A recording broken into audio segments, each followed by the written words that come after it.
हाँ छात्रों, तो देखिए ठेस ये जो पूरक पठन है इसके पहले हमने इसे देख लिया। अब उसी समय स्वाध्याय के रूप में भी आपको संक्षिप्त जानकारी दी गई थी। अब हमें ये जो पूरक पठन है जिस पर 4 अंकों के लिए प्रश्न पत्र में प्रश्न पूछे जाते हैं परीक्षाओं में भी और वास्तव में जब स्वाध्याय के रूप में गृह कार्य के रूप में हम अपनी काफी में लिखते हैं उसी समय में भी।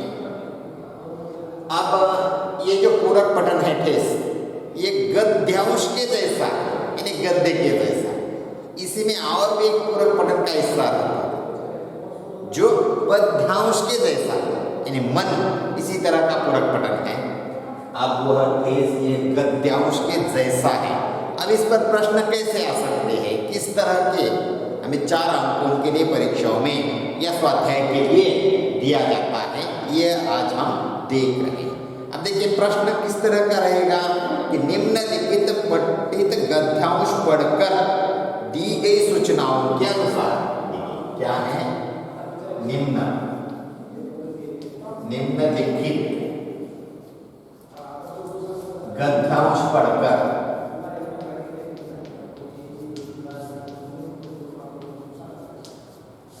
देखिए निम्नलिखित गद्यांश पढ़कर दी गई सूचना के अनुसार, देखिए दी गई सूचना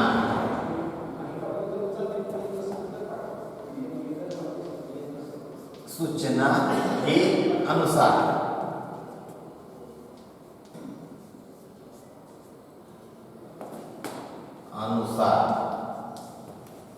सूचना के अनुसार कृतियां कीजिए। क्या है? कृतियां कीजिए। देखिए ध्यान दीजिए, निम्नलिखित गद्यांश पढ़कर, यानी ये गद्यांश कैसे है, किताबों में पठित है। अब इसे पढ़कर दी गई सूचना के अनुसार आपको जो कृतियां दी गई जाएगी नीचे उसे लिखना है। अब इसी के बाद क्या रहता है कि जो परिच्छेद आपके सामने दिया जाता है। अब देखिए पेज नंबर इसका है 42, शुरुआती खेती बाड़ी के समय। देखिए कैसे हैं, खेती बाड़ी के समय। देखिए इसके आगे जो कुछ भी होगा और आखिरी उसी में लगभग 4 परिच्छेद हैं, तो आखिरी में बनाना सीखा है। क्या है?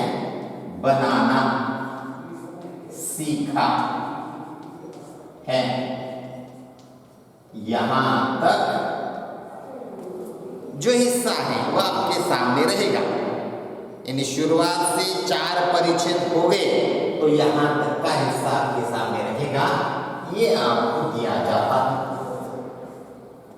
और इसी पर फिर बाद में प्रश्न पूछे जाते हैं। इन प्रश्नों के उत्तर इन गद्यांश को पढ़कर उसी में इसके जवाब मिल जाते हैं, आपको ये ढूंढ कर लिखना है। अब इसी में प्रश्न यानी आकलन कृति कहकर किस तरह का प्रश्न रहेगा? कौन सा? आकलन कृति कहकर किस तरह का प्रश्न रहेगा? अब देखिए इसी में दिया जाएगा संजाल पूर्ण कीजिए। क्या है? संजाल पूर्ण कीजिए। इन्हें जैसे कि जिसे आप लोग कहते हैं आकृति पूर्ण कीजिए, उसी तरह। अब इसी में इन्होंने एक सवाल किया है। इस सवाल के जो भी जवाब है वे आपको इस परिच्छेद से ढूंढने हैं। अब क्या किया है उन्होंने, बल्कि एक समय ऐसा भी था जब, ये बात की इन्होंने। देखिए कौन सी बात ये है? एक समय ऐसा भी था जब एक समय ऐसा भी था जब, आगे डैश दिया है। ये हिस्सा आपको प्रश्न पत्र में दिया गया है, ये प्रश्न पत्र में दिया है। आप इसी के पर्याय के रूप में आप लोगों को कि जो सिरचन है उसके बारे में क्या क्या कहा जाता है, ये आप लोगों को इसी के आगे लिखना है। अब वो कैसे, बल्कि उदाहरण के तौर पर आप लोगों को यहाँ दिया जाएगा, आप लोगों को ये परिच्छेद पढ़कर उसमें ये बातें लिखनी हैं। तो कैसे, देखिए ये जो है इसके सहारे आप लोगों को जब एक समय था जब, यानी सिरचन के बारे में लोग क्या सोचते थे, क्या करते थे, ये सब बातें आप लोगों को ये पूरे 4 परिच्छेद पढ़ने के बाद इसी का जवाब आपको उसी में मिल जाता है। ये आपको अपनी काफी में लिखना है, गृह कार्य में।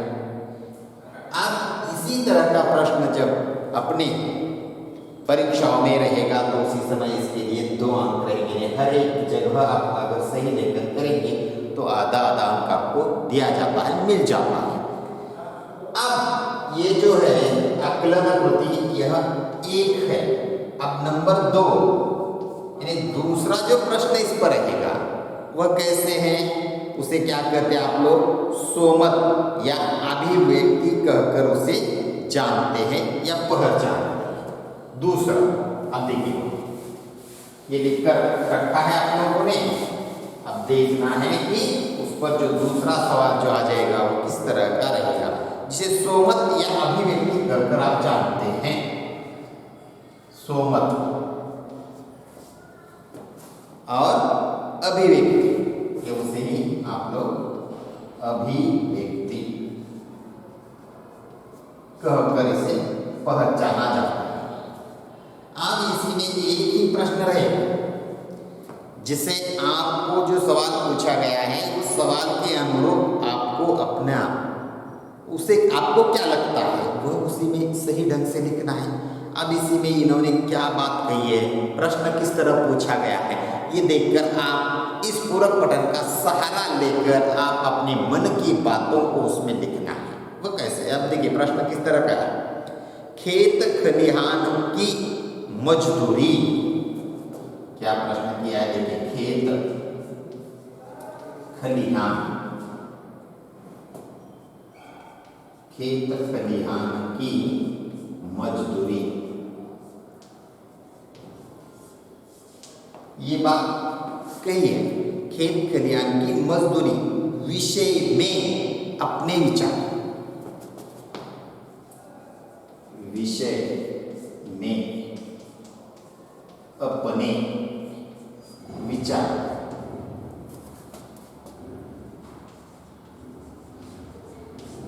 देखिए क्या कहा है, बल्कि खेत खलिहान की मजदूरी विषय में अपने विचार 25 से 30 शब्दों में लिखिए।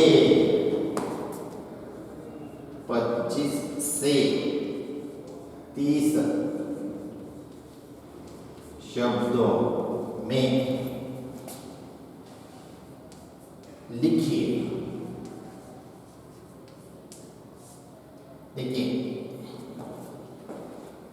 अब आप लोगों को आपके आसपास ही इसी तरह का वातावरण दिखाई देता है, उसी में आप क्या देखते, इन बातों को आपने आपको इस विषय में आप अपना मत, स्वमत, अभिव्यक्ति या जिसे राय कहकर आप पहचानते हैं वो लिख सकते हैं। देखिए खेत खलिहान यानी खेती में जो लोग काम करते हैं उनकी मजदूरी, इस विषय में आप क्या कहना चाहते हैं, यानी उन्हें दी जाती है या कम दी जाती है, ज़्यादा उनसे काम लिया जाता है, जो कुछ आप लोगों को खेत खलिहान की मजदूरी के विषय में आप कहना चाहते हैं या बताना चाहते हैं, लिखना चाहते हैं, तो यह इस प्रश्न के जवाब में आप लोग लिख सकते हैं। अब यहाँ कहा है कि 25 से 30 शब्दों में, यानी लगभग 8-10 पंक्तियों में, या आपका एक पंक्ति में 5 या 4-5 शब्द बन जाते हैं। तो इसी तरह 8-10 पंक्तियों के अंदर आपको इसका जवाब लिखना है। खेत खलिहान, इसका मतलब खेती में काम करने वाले जो मजदूर रहते हैं, उसके बारे में आपसे पूछा गया है कि आपका मत पूछा गया है, या आपका अभिव्यक्ति या आपके स्वमत कहकर आप इसी में जवाब लिख सकते हैं। अब जो अपने पाठ्य पुस्तक में जो पहली इकाई है, ये पहली इकाई पूरी हो चुकी है। इसके साथ साथ इसी पर पूछे गए जो स्वाध्याय हैं, ये सभी स्वाध्याय आपको दिए गए हैं। इन स्वाध्यायों को आपको अपनी कापी में, गृह कार्य की कापी में अच्छी ढंग से लिखना है, और जब आप आएंगे उसी समय हम उसे देखने वाले हैं। उसमें कोई दिक्कत आ गई, किसी प्रश्न का जवाब आप ठीक से नहीं लिख पाए, तो उसी समय आप इस पर हम चर्चा कर आप लोगों को आपके मन के अंदर की जो कठिनाइयाँ हैं, मुसीबत है, यह यहाँ सुलझा जा सकती है। तो इस गृह कार्य को आप अपनी कापी में लिखकर रखिए।